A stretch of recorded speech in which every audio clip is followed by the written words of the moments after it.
দুইটা ফোন নিচ্ছি, দুইটা। আচ্ছা, আপনি দোকানের দেখেন আপনার সবাই আছেন, জনগণ আছে এখানে।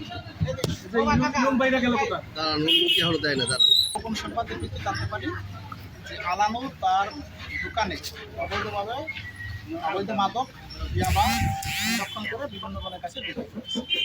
এর বিষয়ে আমরা নতুন তৎপরতা চালাই, দেখি যে ঘটনা সত্য। আজকে আমরা কিছুক্ষণ আগে এখানে অভিযান করতে এসে তার দোকানে সার্চ করা বলে দোকানের তার ক্যাশ বাক্স এবং তার বিভিন্ন জায়গায় যে চেয়ার টেবিল আছে তার নিজের হেফাজতে, সেখানে আমরা বিভিন্নভাবে লুকায়িত অবস্থায় ৮৬ পিস ইয়াবা পাইছি এবং ৫ পিস অবৈধ মরফিন পাইছি। এখন সে বলছে যে এখানে কোন হাসপাতাল তার কাছে রাখতে পারে। বাস্তবে অনুমতি ছাড়া কোনো মরফিন প্যাথেটিন ইনজেকশন কারো সংরক্ষণ করার উপায় নেই।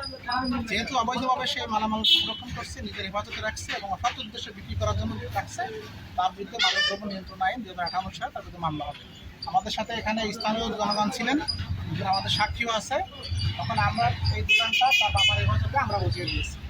ভাই আমি একটু প্রশ্ন করবো, এখানে আরও একটা জিনিস, তার এখানে সে শুধু বিক্রি করে না, হয়তো গোপন কোনো জায়গা আছে সেখানে সে খাওয়ার জন্য যে ফয়েল পেপার, সেই ফয়েল পেপারও তার দোকানে পাওয়া গেছে। সে একটা চিহ্নিত মাদক ব্যবসায়ী, দীর্ঘদিন ধরে আমরা জানতে পারছি, দীর্ঘদিন ধরে সে গোপনে সবার কাছে মাদক বিক্রি করে। আচ্ছা, এই যে উনি যে বলছে একটা হসপিটালের কথা বলছে, এটা কোনটা একটু চিহ্নিত করা যায় কি? আমরা পরবর্তী তদন্তে আমরা জানতে পারবো। আলানুর কোনটা এটা আপনি বলতে পারেন? আয়ার নাম কি? হাসিনা।